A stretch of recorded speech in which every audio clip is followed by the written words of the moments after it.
इस लड़के को किसी ने लात मारकर गड्ढे में गिरा दिया। उसने मुड़कर देखा तो पाया कि सफेद कपड़े में लिपटी लाश उसके जैसी ही दिखती हो और गड्ढे के किनारे खड़े उसके रिश्तेदार उसे गुस्से से देख रहे हैं। लड़का घबराकर इधर उधर देखने लगा और भीड़ में एक भयानक चेहरा देखा, लेकिन किसी ने नहीं सोचा था कि यह सब सिर्फ शैतान के खेल की शुरुआत है। कहानी एक दूरस्थ छोटे से गांव में होती है, जहां एक सदी पुरानी एक वर्जना है कि सूर्यास्त के बाद सीटी नहीं बजानी चाहिए, नहीं तो यह कथित दानव को बुला लेगा। फिर भी कुछ लोग इस पर विश्वास नहीं करते।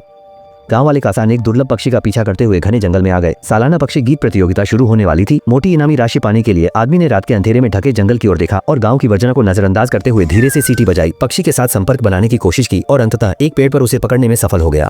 कासान खुशी खुशी अपना मोबाइल निकालकर अपनी पत्नी को खुशखबरी देने लगे, लेकिन अगले ही पल एक अदृश्य शक्ति ने उन्हें अंधेरे की गहराई में खींच लिया। अच्छा हुआ कि कुछ ग्रामीणों ने समय पर कासान को खोज लिया। हालांकि उनकी जान बच गई, लेकिन उसके बाद से वह जैसे आत्मा खो बैठे हों। पूरे दिन बिस्तर पर पड़े रहते, आंखें बड़ी बड़ी खुली रहती और किसी भी चीज पर कोई प्रतिक्रिया नहीं देते। कासों की घटना ने पूरे गांव को दहशत में डाल दिया। गांव वालों को लगा कि उसने पूर्वजों की वर्जना का उल्लंघन किया है, इसलिए उसे दानव की सजा मिली है और साथ ही उस घटना वाले जंगल को अशुभ स्थान मान लिया गया। लेकिन छोटे अजय के लिए ये वर्जनाएं रहस्यमय थीं। वह और उसके साथी बाहर खेल रहे थे। पतंग संयोग से उस घने जंगल में गिर गई। अजय अंदर जाकर देखना चाहता था, लेकिन अंत में उसके साथी ने उसे मना लिया। कार गांव के मुखिया के घर के सामने से गुजरी। सुना कि वह इस बार की चिड़ियों की प्रतियोगिता छोड़ने की तैयारी कर रहे हैं। कह रहे हैं कि दूसरों को मौका देना चाहिए। ये सुनकर अजय बहुत खुश हुआ, क्योंकि मुखिया की चिड़िया काफी बेहतरीन है। इस बार प्रतियोगिता छोड़ने से उसे लगा कि उसके दादा के जीतने की उम्मीद बहुत बढ़ गई है। दादा दीमो भी पक्षियों को प्रशिक्षित करने में माहिर है और अक्सर अजय को सिखाते हैं कि पक्षियों के साथ कैसे संवाद करना है।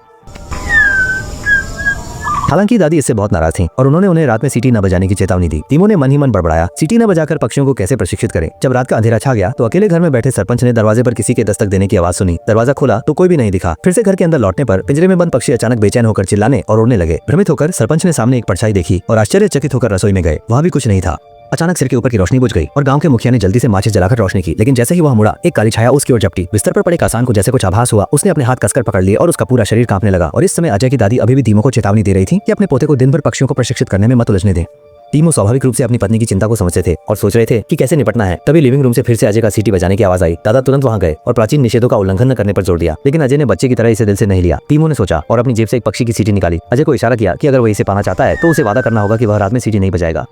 जब देखा कि पोता खुशी खुशी पक्षी की सीटी ले रहा है, दीमो संतुष्ट होकर बाहर निकला। तभी सामने से पड़ोसी ने सूचना दी कि मुखिया बिना किसी कारण घर में मर गया।